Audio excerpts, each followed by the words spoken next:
Friends, welcome back to my channel. If you new viewer please subscribe my channel for more videos.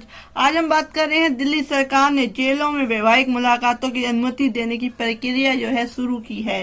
तो Delhi high court ने एक दायर याचिका में कहा है कि जेल अधिकारियों की नजरों से दूर वैवाहिक मुलाकात एक मौलिक अधिकार है। कई देशों द्वारा इस तरह की यातनाओं की अनुमति दिए जाने के बाद दिल्ली सरकार ने दिल्ली हाई कोर्ट को बताया कि जेल महानिदेशक ने राज्य के गृह विभाग को वैवाहिक मुलाकातों के लिए कैदियों के अधिकारों के बारे में एक प्रस्ताव भेजा है। शहर सरकार ने कहा है कि आवश्यक निर्देश जारी करने के लिए प्रस्ताव केंद्रीय गृह मंत्रालय को भी भेजा जाएगा।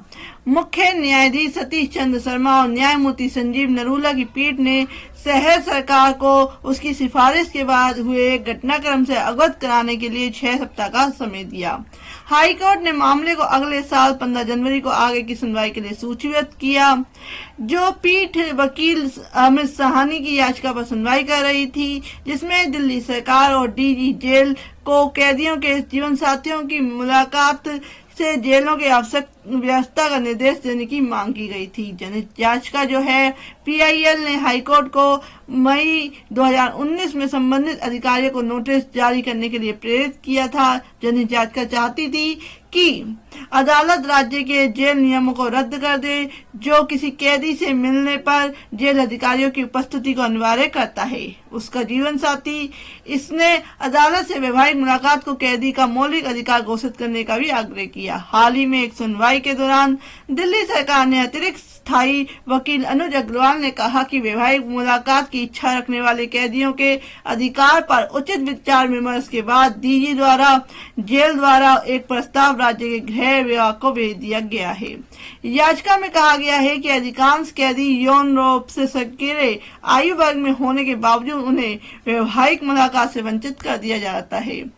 अदालतों द्वारा प्रगतिशील दृष्टिकोण अपनाने और विभिन्न देशों द्वारा इसे एक महत्वपूर्ण मानव अधिकार मानते हुए वैवाहिक मुलाकातों की अनुमति देने के बावजूद और जेल में अपराधों को कम करने और कैदियों में सुधार के कारक के रूप में वैवाहिक मुलाकातों का समर्थन करने वाले अध्ययनों के आलोक में दिल्ली जेल नियम 2018 है। इस मुद्दे पर पूरी तरह से चुप हूँ, यह कहा।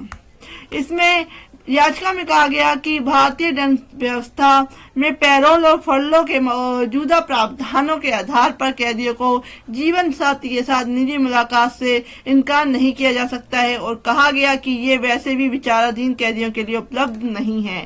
इसमें कहा गया कि वैवाहिक मुलाकातें न केवल जेल में बंद लोगों के लिए बल्कि उनके जीवन साथी के लिए भी मौलिक अधिकारों के कार्यान्वयन को सुनिश्चित करती है, जो बिना कोई गलत काम किए पीड़ित होते हैं।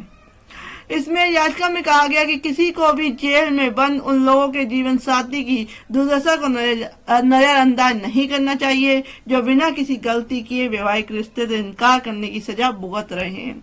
इसमें कहा गया कि विभिन्न शोधों से पता चला है कि वैवाहिक मुलाकातें जेल में दंगों, यौन अपराधों और समलैंगिक आचरण की प्रवृत्ति को भी कम करती है, जबकि कैदी सुधार और अच्छे व्यवहार की ओर बढ़ते हैं। तो फ्रेंड्स, ये था अपडेट्स की जो वैवाहिक मुलाकात है वह क्या है दिल्ली सरकार ने जेलों में शुरू करने की प्रक्रिया शुरू की है। तो फ्रेंड्स, ऐसे अपडेट्स के लिए please subscribe my channel. Thank you for watching this video.